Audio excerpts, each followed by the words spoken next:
All right, everybody, welcome back to the show. So happy to be here today with Ryan Pineda. Ryan, how's it going? Welcome to the show. Hey, happy to be here. Good to see you again.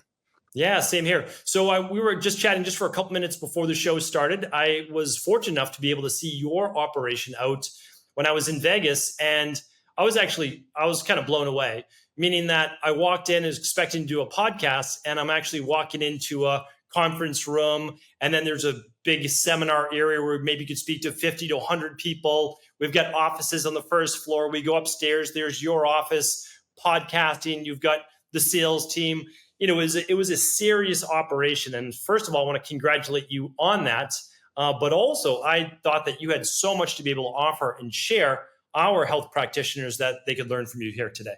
Yeah. You know, it's funny because, most people are just going to see you on social media, so they never really get to see the actual business behind the scenes. And so whenever I have podcast guests, obviously all my stuff's in the office. So like I'm in from meeting in business to filming with a guest, back to a meeting. And they're always like, wow, I don't ever see this on social media. This is pretty crazy. I'm like, well, yeah, that's the only reason this all exists.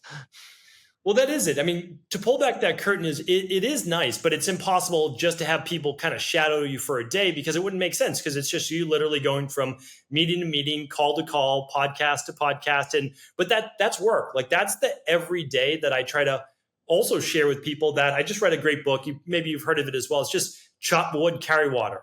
Like it's just every day you're chopping wood, you're carrying water. And over time, these amazing things, begin to happen. Do you feel it's that way? Or do you feel like every day there's, a big breakthrough or something, huge like that?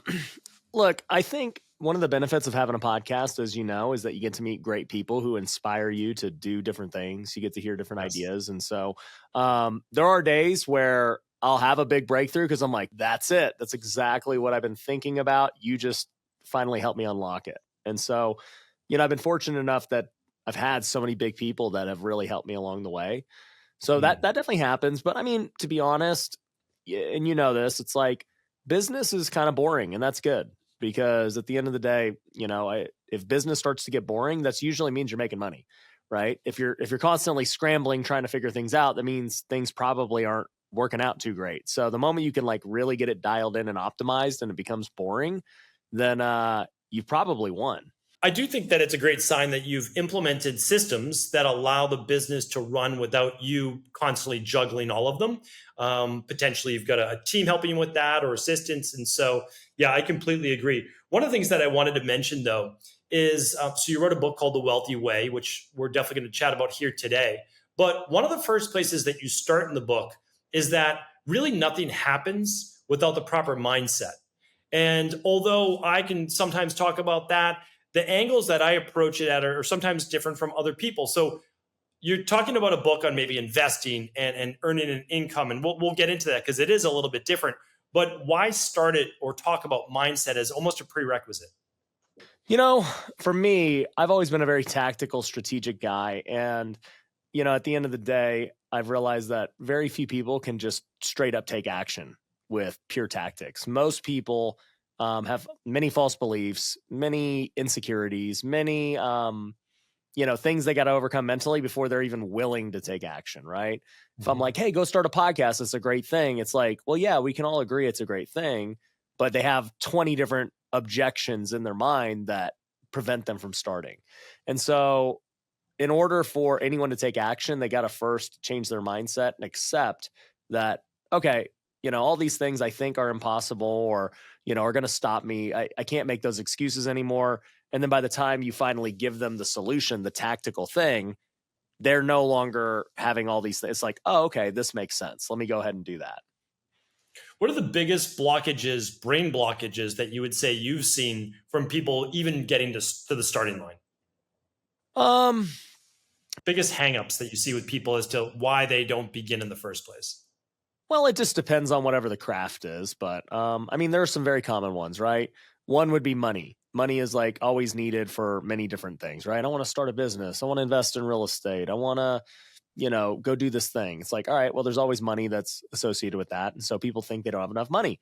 And it's true. You probably don't, right? Like most people trying to do something new is because they don't have you're not making the money that you want to make in whatever it is you're currently doing. And so you got to get over this objection that money's the issue, because no matter what level you are at, you're always never going to have enough money, right? Like, I want to go buy $100 million of real estate. Last time I checked, I don't have $100 million just chilling in the bank. So I got to go figure out how to get money. So it's just a mindset switch of, hey, I don't have enough, therefore I can't do it. It's more so, hey, I want to do this. I need to go find the money to make it happen. So like, money is a huge one. Another huge one, that reason people don't start, is they just lack confidence. And, confidence is derived in many ways, right? Confidence is derived in having the knowledge and knowing your craft. It's derived from past track record and past experiences. It's derived from having a coach or somebody alongside of you who is inspiring you and, helping you through the process and giving you confidence. And so at the end of the day, people just need to figure out how they can get confident in this endeavor that they're about to do. And it's like, if I'm going to go on this, new meal plan and this new supplement plan and everything else, if I was doing it by myself and I knew nothing about peptides or any of these things, it'd be like, wow, like, I don't even know where to begin. But if I got you, then I'm going to be like, oh, okay, I totally believe what Steven's doing. And, I have confidence now that this is the right path. So, I mean, like, money and confidence are ones, and, there are others, but man, people just have so many limiting beliefs. Yeah, it is the place to start, is always with the psyche, with the mind. I think that money is definitely an objection. So if we're talking about, to all of our health practitioners around the world and those people even looking to get in the field, the nice thing is most of these things can be set up for very low cost and free to get into the game. And then it's also, like you said, confidence is gained over time through small wins. Just don't try to hit, home run your first, swing at the plate. Just, you want to be able to get on base, get some confidence, and also trust in your coaches. And I think that that's such a huge place, because when I wasn't well and I was trying to get well, I would borrow confidence from the practitioner. If they were confident they could help me, I was like, oh, okay, just like you said, like, you got me, good. I'm going to borrow that. I'm going to begin to move forward. So without a doubt, that's the issue that I see, is people just aren't moving forward because of those limited beliefs. But even going back, I don't know your full story, but I don't think that you became a successful investor, especially with real estate, because you had all of this money that you were able to just go in the market and things came super easy to you, right? To me, your story was actually a successful baseball player. That's where you started. That's what you knew. And when that didn't work out, I believe due to injury, then you had to say, well, what now? Mm-hmm. Well, I'll say one thing. It wasn't due to injury. It was just due to not being good enough. It's funny because people ask me that. They're like, so why'd you quit? And I'm like, it's a really hard game to do. It's not like business or other things where you could keep doing it even if you're like not the best of the best. Like, imagine in real estate, if you had to be as good as Donald Trump, and these mega moguls of skyscrapers and all these things, that it's like, yeah, that's what it takes in pro sports. You're either at the top or you're done. And so, right, the 0.1% of 1%, like, you can be the 1%, it's still not, and you don't make it. So, I can say, I'm grateful for my time. I spent 8 years in the minor leagues, and I had a blast doing it. But man, dude, those guys are just on a different level. So you got out when you were 26 years old? I was 21 when I got drafted. I retired, when I was like 28. 28. Okay. Yeah. So then when you were 28, though, you essentially started over. Is that correct? Or were you already into real estate before that? Here's what actually happened. I got my real estate license right when I got drafted. So I was 21 and I got into real estate because I knew playing minor league baseball wasn't going to make money. So I was literally making $7,000 a year playing minor league baseball. So I was like, clearly I'm going to have to do something else in the interim. And so I just started selling real estate as a realtor, but I hated it. It was just not fun. The market was so bad in 2010. The average house in Vegas was $100,000. And so, like, that's great if you're an investor now and you bought it, now it's worth $500,000. But yes. As a realtor, it sucked because your commissions are small.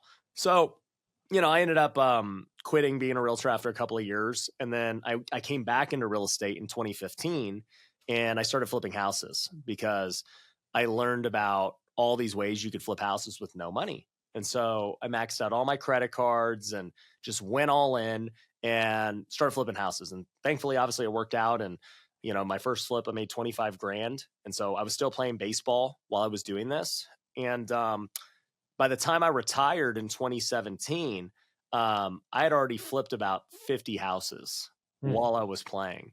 And this actually taught me a lot about building a company and delegating and everything, because I had no choice but to do it, because it was like, do I just pursue this real estate thing and quit baseball? Or do I like make no money and just starve playing baseball and don't do anything else? And it was like, well, I'll try and figure out how to do both. And so I did. And by the time I retired from baseball, I was actually like doing so good in real estate that baseball was kind of becoming a burden. I was like, I have like 20 flips going on right now. I got like all these emails, and I got released. I was having my worst season ever. And when I got released, it was like a sigh of relief, because I was like, all right, I'm good. I've had a good run. Time to move on with the next phase of my life. Yeah, that's actually, I didn't know that. That is interesting and amazing that you had already had what would be considered, I guess, a side hustle that turned into your main thing.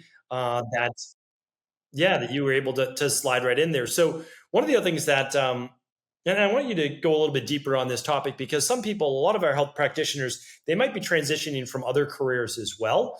Some of them are nurses, they might be personal trainers, they might be in different industries, and they're looking to kind of move over. One of the things that you talk about in your book is, don't go broke while trying to get rich. And I thought it was a great line, because it's like, yeah, like you went all in with your credit cards.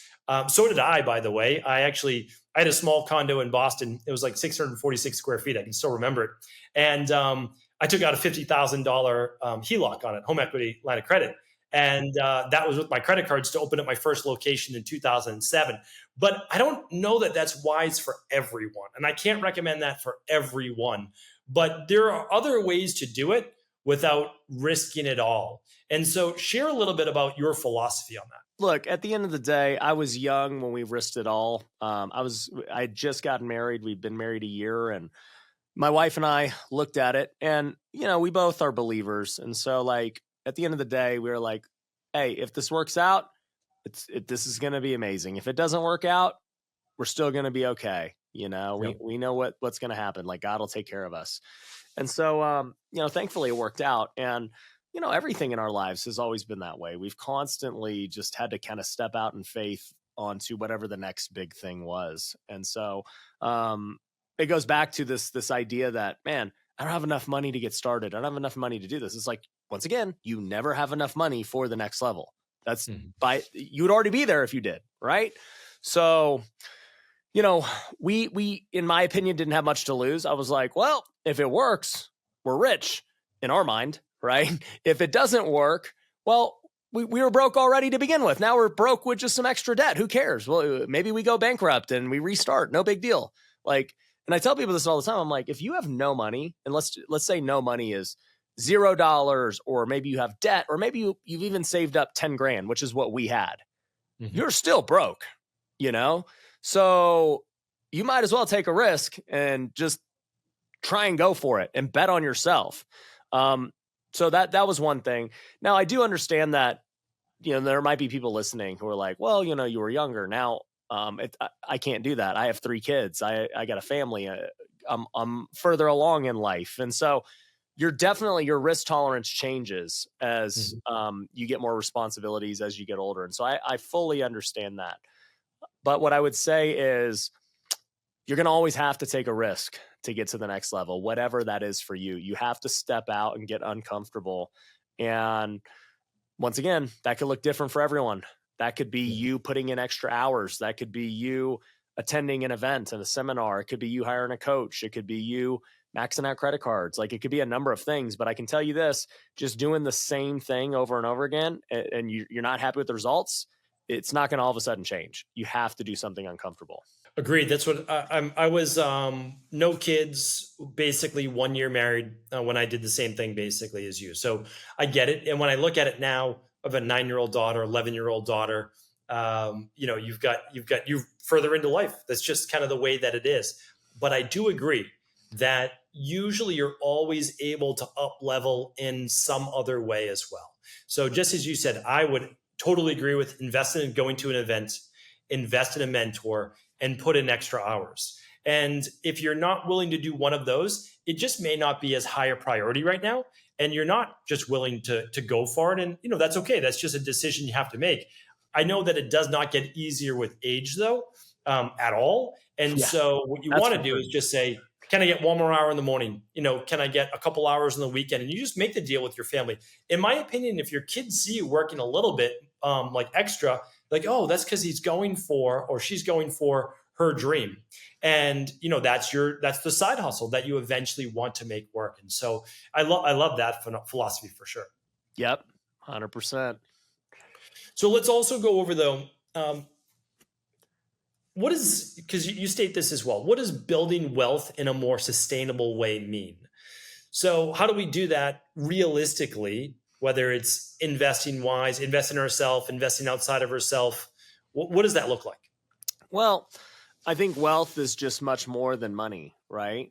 I think that money is a part of wealth, no doubt about it, and a huge part of it. But I've met so many people in my life that have made so much money. I've had people exit companies for 9 figures, and they're still worried about whether the money's going to last them. And I'm like, what is wrong with you?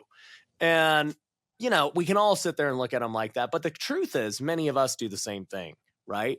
We you start out, you're like, dude, if I could just make 100 grand, like one day, dude, like my problems are solved. And then all of a sudden you get there and your lifestyle increases, you got new bills and inflation happens. And all of a sudden you're super concerned. And then I can tell you there's guys that make $1 million and, they're like, man, like this is crazy, but it's not enough. I've got all these employees now. I've got these obligations and I got the beach house now. And, right. Like there's so many things that cause you to cause, financial stress. And so Yes. money is one aspect of wealth, but what I realized was there's lots of aspects of wealth, right? Your relationships, your health, which all about, your faith. Those are all aspects of like, man, if any of those are deficient, you're going to feel it, right? Mm-hmm. Like you could have all the money in the world, but if you're you're 50 pounds overweight, you're not going to be feeling great about yourself. You're not going to be living it the way you think you could live it. If you're having problems with your spouse, anybody can tell you that, man, like that's tough. That affects every part of your life, your mental capacity, your job, your business, everything. And then faith, for me, so many people neglect faith, and it's like this thing you're chasing, it can't be filled by any type of relationship or party or material thing. It is only a spiritual thing that can fill that void.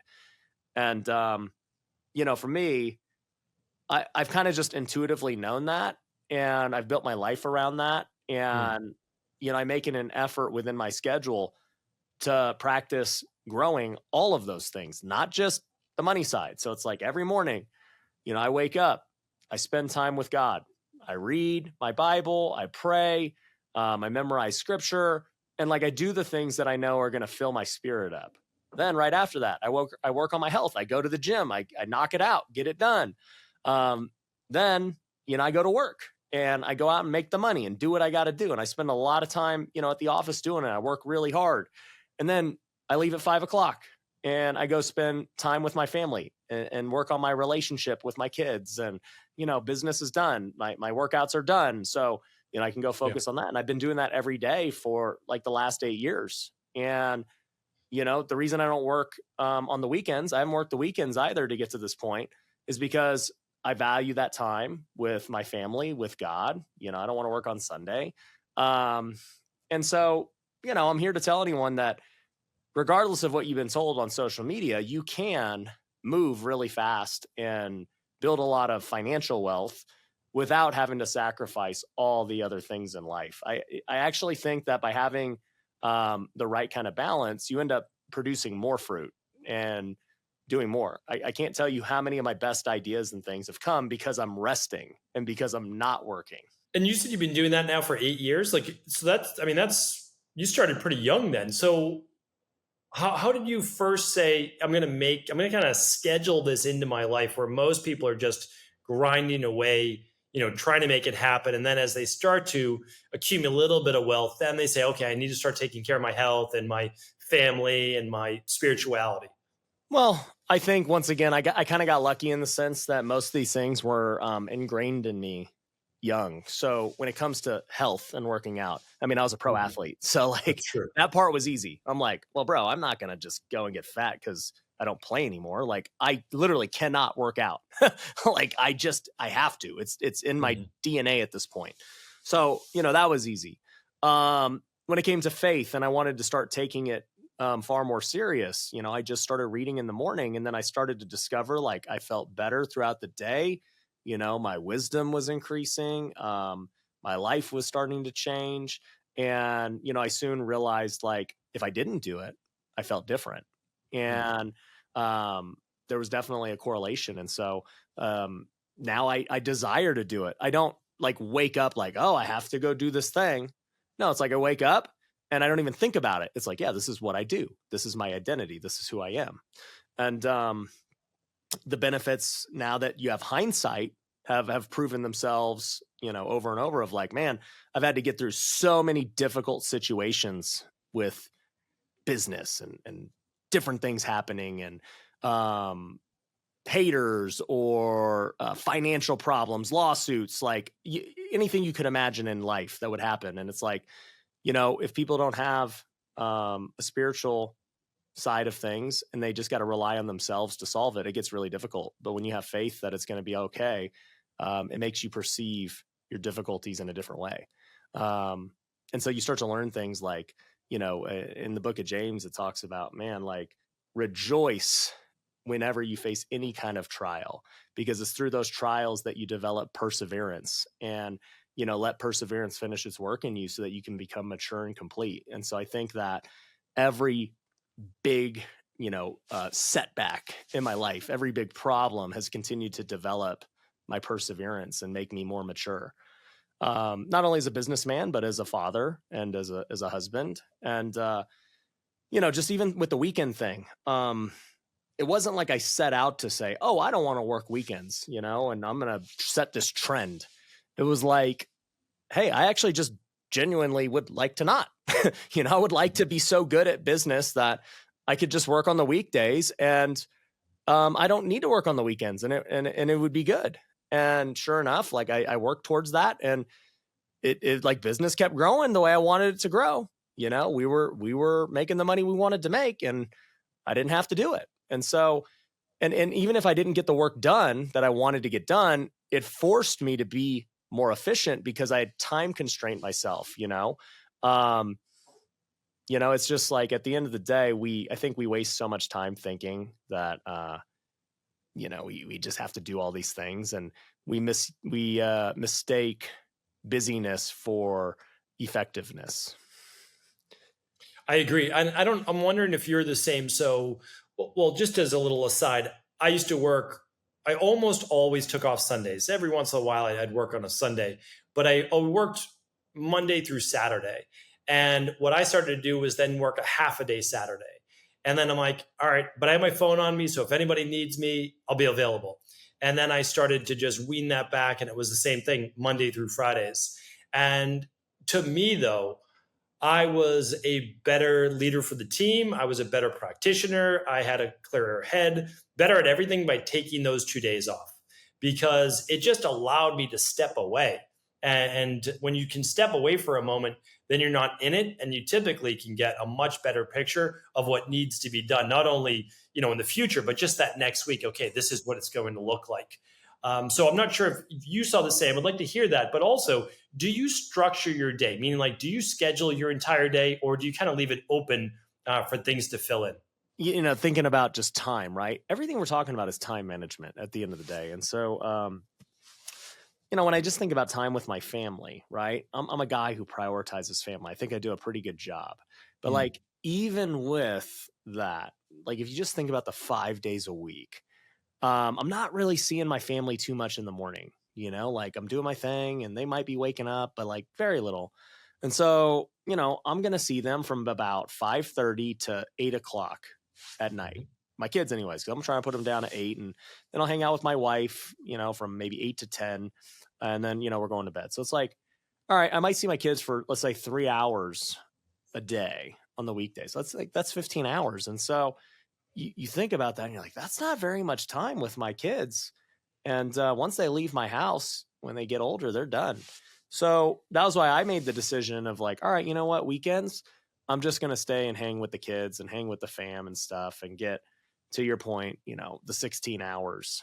I can go get 16 hours with them on a Saturday, then another 16 on a Sunday, and we go to church and all this. And so it's like, well, now I just took 15 hours and then I basically got 2 more days of 15 hours after. So it's like, now I got 40 plus hours with my kids. I believe I should be spending, if I'm going to spend 40 hours a week at work, I should definitely be spending 40 hours a week with my kids. I look at it the same exact way. It's funny. I did the same exact math. I'm like, this is what it is. I get like 30 minutes, maybe 60 in the morning, but they're getting ready. I'm getting ready. We see each other, but at least we can have a little family time, a little connection. I think there is important to make that connection before they go to school, because when they go to school, they're being influenced by other people. So I want them at least to be influenced by myself and my wife before they head off. Okay, now they're at school. Whatever goes on there is going on there. Try to send them to the good schools, but you never know. And then after that, checking in with them and just making sure that they don't get lost. That they are, that they know that they're loved and that they don't need to go anywhere else and do anything crazy. And all you can do is the best you can, and then try to connect on the weekends. But yeah, it's funny. I do the same dad math and parent math that you try to figure these things out. So along those lines, though, and I want to shift back a little bit to busy parents. Probably 70% of our community, they're switching into health profession for the first time. They want to, which you talk about in your book, maximize their income in the time they have, minimize those expenses, and start making smarter investments. Walk us through a little bit of your equation there, where we can maximize the time we have, earn the income we want, minimize our expenses, and make smart investments. Well, with maximizing time, I think it comes down to setting I call your dream schedule. So in order to set a dream schedule, you first got to do a time audit of your current schedule. And so a time audit is very simple. It's like every 15 minutes, audit your time, write it down, see what you did for a week straight. And you'll get an idea of how you spend your time. And it'll surprise you for sure. You're going to be like, wow, man, I spent like 20 hours just watching TikTok. That's probably not great, and I wonder why I can't get my business off the ground. So, I think you got to do a time audit, and then you got to have a dream schedule. And you're not going to get your dream schedule right away, but I told you guys my schedule already, and that's my dream schedule. Like, even if I had $1 billion, I would still do this schedule. Like, I like to work and create. I also like to hang with my family. I also like to spend time with God and work out. Money wouldn't change how I do my schedule right now.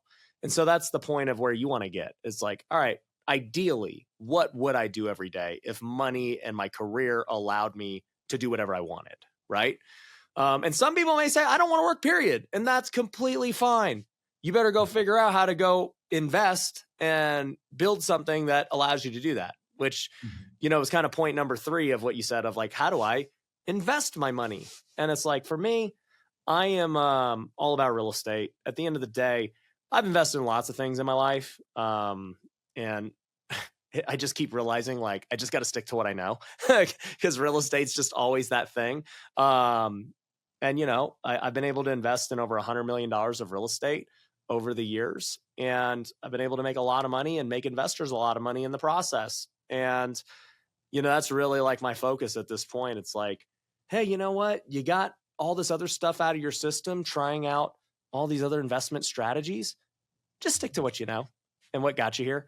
And so I'm all in on real estate. And I think that every person, the idea of diversifying is kind of like dumb, in my opinion.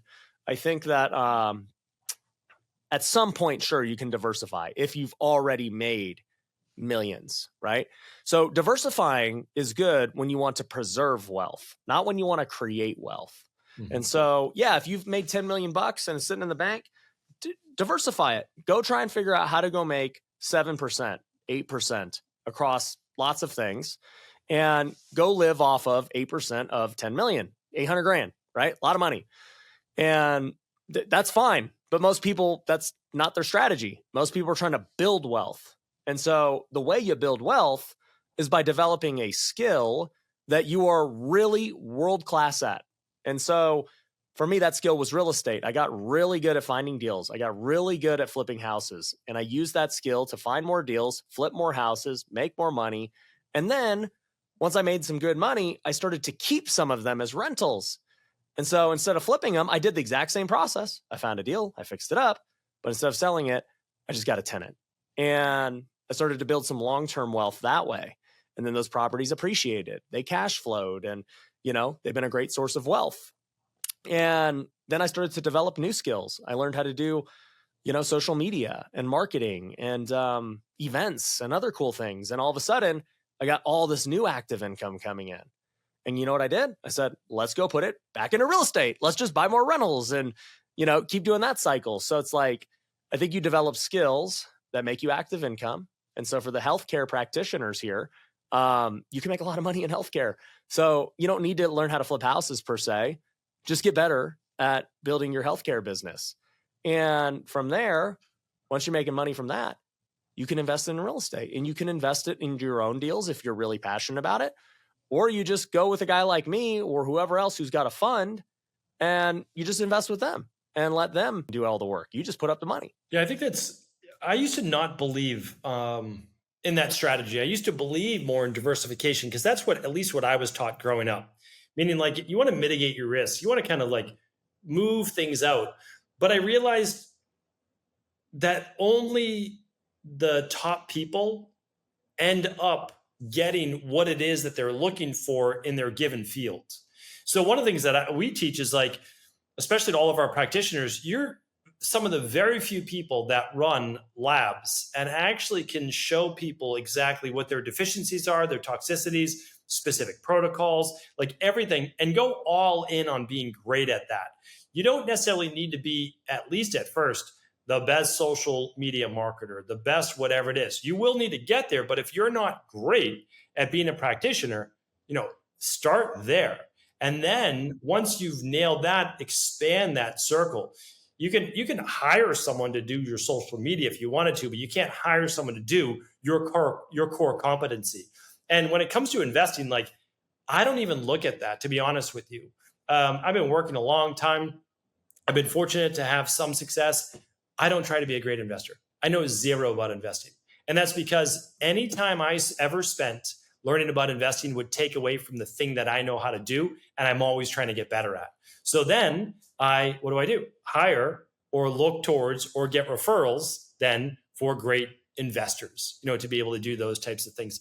But often still at this point in my career, because I don't consider myself, too old, I just reinvest back into my business, a lot of that. Not all of it, but a lot of it. And that's because I believe in what I'm doing. I believe where the industry is going. And I believe in the end, kind of like you, is I trust. I believe, I trust. And I'm also taking a bet on myself as well. And at the end of the day, I think it's a good strategy. I really do. It takes some confidence, but I think people should bet on themselves. And at the same time, keep in mind that you're not going to work forever. And you do want to have an investment set up for you, your family. And at some point, you're going to want to slow down a bit. And I think at that point, that investment, as you said, is going to be able to compound, earn interest. You live off of that. Life is good. So you're the expert in that area.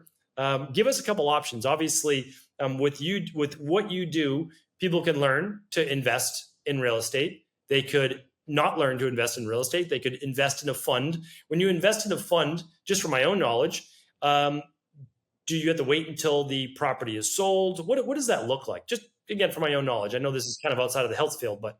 Yeah. So like you said, right, you have two choices. You invest with somebody else or you invest with yourself, right? And so if you're going to do it yourself, it's just like any typical real estate deal, right? You'll go find the deal, you'll get the loan, get the financing, fix it up, do all the things you got to do. If you invest in a fund, you're not going to have to do anything. Like at the end of the day, you got to figure out who you want to invest with. And in many cases, right, they might have a deal right then and there for you to evaluate and with potential returns and everything else. But to be honest, you're probably not going to even know whether the numbers are right or anything, right? Unless you're an expert. So, most doctors probably are looking at these big commercial real estate deals like, oh, that looks great on paper, but they don't know enough about the due diligence to know whether they're legit or not. So really what you're doing is you're trusting in the operator and their Yes. track record and everything else. So, with a fund, basically the way it works is, you're going to end up putting up your money. They do everything. You just kind of sit back and wait. And typically your money's going to be locked up for anywhere from 5 to 10 years. And, the operator is going to stabilize the building. Maybe they're going to buy multiple buildings within the fund. And within 5 to 10 years, whatever the fund says, they're going to have a directive to liquidate and get your money back, the initial investment, plus, all the interest and profit that is accrued along the way. And so, in most funds, just so everyone knows, in real estate today, you're not really making cash flow right now. If you're buying into a development, you're definitely making zero because there's nothing there yet. They're got to go build the building and stabilize and everything. And then by the time it's built and everything, most likely they're going to sell it and flip it, and you're going to make a lot of money, at a one-time chunk. But even if you're buying a stabilized asset, right? A lot of properties right now, they're breaking even or barely making a few percent in monthly cash flow. And it doesn't mean it's a bad deal. At the end of the day, real estate is always going to pay based on the appreciation at the end and the big sale. That's how every fund always plays. I mean, even venture capital, it's the same thing. Like, you buy into a company, you're not buying in right now for the distributions. You're buying in when they sell the company and, you get a huge exit. So, I think people just have to understand that fund is a long-term game and you're not going to be able to touch your money for a while, but the potential upside is huge. Instead of taking 7%, 8% in the stock market, and, you do have liquidity when you're in the stock market, but you also are riding the wave of the stock market, and you got to be disciplined not to touch it anyways. Because if you start to sell when things sound bad, guess what? You're probably not going to get an 8%. You might even lose money. With a fund in real estate, I mean, many deals, they're projected to get 12 to 20%. So they're much higher deals, but, you sacrifice liquidity in the process. Another thing, like, for example, what we do is, I've been flipping houses forever. We have flipped 600 to 700 homes. And so the way I've always structured with investors there is that we'll pay them anywhere from 10 to 12% interest on their money for a house flip. And it's just strictly based on the deal. And so we know that a typical house flip is only going to take 4 to 6 months. So it's kind of the best of both worlds, where it's like, hey, invest your money, we'll go do the deal. All of a sudden, once the deal's done, you get your money back plus the interest, and then you have flexibility. Hey, I want to invest in another one, or hey, you know what? I actually want to go invest it in something else. That's fascinating. It's a whole different world that I live right now. How can people find out more about your fund, as well as maybe even learning more about real estate themselves? Yeah. So if you want to invest with me, you can go to pinedacapital.com, and, team will talk to you about just different ways, like I explained, and different deals that we got going on. Because we always are there's new deals, whether it's a commercial or whether it's just single family flips. So that's where they can find that.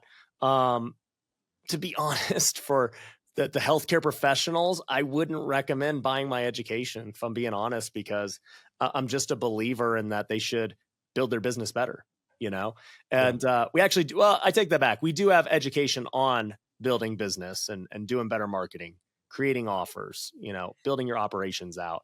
So yeah, I think that they definitely would be much more inclined to get business coaching and consulting. So yeah, I mean, anyone interested in that, they can just DM me on social media, Instagram, Ryan Pineda.